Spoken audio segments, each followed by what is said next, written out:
हजारीबाग जिला स्थित इचाक से डाढ़ा पथ की जर्जर हालत को देखते हुए भाजपा युवा नेता ओम प्रकाश मेहता के नेतृत्व में बरकाकला तालाब के सामने पथ पर बरकाकला रतनपुर द्वारा समेत कई गांव के सैकड़ों गणमान्य लोगों की मौजूदगी में धान रोपने का कार्यक्रम कर विरोध जताया गया। इस अवसर पर नेतृत्वकर्ता भाजपा युवा नेता ओम प्रकाश मेहता ने कहा कि आज़ादी के 73 वर्ष बीतने के बाद भी इचाक से डाढ़ा पथ की हालत ज्यों की त्यों बनी हुई है। पता ही नहीं चलता कि रोड में गड्ढे हैं या गड्ढे में रोड। इसी सड़क से लोग बाजार, जिला मुख्यालय एवं प्रखंड मुख्यालय व अन्य जगहों पर आना जाना करते हैं। आए दिन दर्जनों लोग इस सड़क में गिरते हैं और पैर हाथ टूटता रहता है। समाजसेवी जयनंदन मेहता ने बताया कि विधानसभा चुनाव के पूर्व ग्राम नगवा से साटम फुसाई होते हुए बाजार, फिर बाजार से दरिया होते हुए डाढ़ा खैरत तक नापी हुई, जिसका अभी तक कोई पहल नहीं हुआ। स्थानीय विधायक, सांसद समेत राज्य सरकार से मांग करना चाहूँगा कि जल्द से जल्द इस सड़क को PWD में कराते हुए अविलंब निर्माण करवाने का काम करे। सड़क की लचर स्थिति को देखते हुए मौके पर सैकड़ों ग्रामीण जनता की मौजूदगी में सड़क में धन रोपनी की गई। इस 50 गांव के जनता से हम लोग को क्षुब्ध लगता है कि क्या सांसद, क्या विधायक, क्या सरकार अभी तक हम लोग को एरिया को देखने वाला नहीं है। हम लोग को क्षेत्र, हम लोग किसान वर्ग के लोग आते हैं और हम लोग आवागमन खेती करते हैं और बाजार तक ले जाने के लिए जर्जर स्थिति है रोड को। हम सरकार से हम आग्रह करना चाहते हैं कि तत्काल इस पर इसके प्रेस के माध्यम से हम आग्रह करना चाहते हैं, विनती करना चाहते हैं कि तत्काल PWD में जोड़ते हुए इस सड़क का निर्माण करें और 50 गांव के छात्र, जनता, नौजवान, गरीब, गुरुआ सभी को मैंने आदर का सत्कार करें। देखिए, ऐसी बात है कि ये इचाक टू डाढ़ा पथ का स्थिति बहुत भयावह है।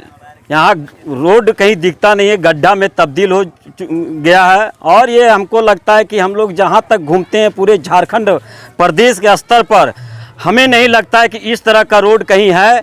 और ये ऐसा रोड है, ये 5 पंचायत की जनता इस रोड से आती जाती है। इसी रोड में प्रखंड मुख्यालय जुड़ा हुआ है, बाजार जुड़ा हुआ है। यहाँ से लोग आने जाने में बहुत कठिनाइयों का सामना करना पड़ता है। बाजार भी इसी रोड में है, लोगों को आने जाने में बहुत कठिनाई होती है। हम लोग पूर्व भी यहाँ के, चाहे वह स्थानीय सांसद हो, स्थानीय विधायक हो, चाहे सरकार को भी हम लोग इस रोड को लेकर के सूचित करने का काम किए हैं, मांग किए हैं कि इस रोड को अविलंब बनाने का काम करें, नहीं तो हम लोग इस क्षेत्र की जनता उग्र आंदोलन करेंगे। कि महिलाओं को हमने देखा है कि अगर कोई डिलीवरी महिला है तो ये रास्ता ऐसा है कि उनको बहुत ही परेशानियों का दिक्कत करना पड़ता है। हमारे यहाँ अभी सांसद हैं, पर हमारी सांसदों को भी हमने बहुत पहले हम लोगों ने कहा था, लेकिन अभी तक ये जो सरकार आई है उसके बाद कोई भी काम इस पर चर्चा नहीं हुआ कि इस रोड की हालत को सुधारा जाए। जी, जब चुनाव होता है तो लोग आते हैं और हम ये करवा देंगे, वो करवा देंगे, बहुत सारे यहाँ पे वादा करके जाते हैं, लेकिन जैसे ही चुनाव खत्म होता है वो पता नहीं वो विधायक कहाँ चले जाते हैं, वो सांसद कहाँ चले जाते हैं, हम लोगों को समझ में नहीं आता है। यहाँ तक कि अब हम लोगों को तो बाद में बात करने के लिए भी उनसे सोचना पड़ता है। अगर आप फ़ोन कीजिए तो फ़ोन भी जल्दी रिसीव नहीं होता है। क्या समस्या है?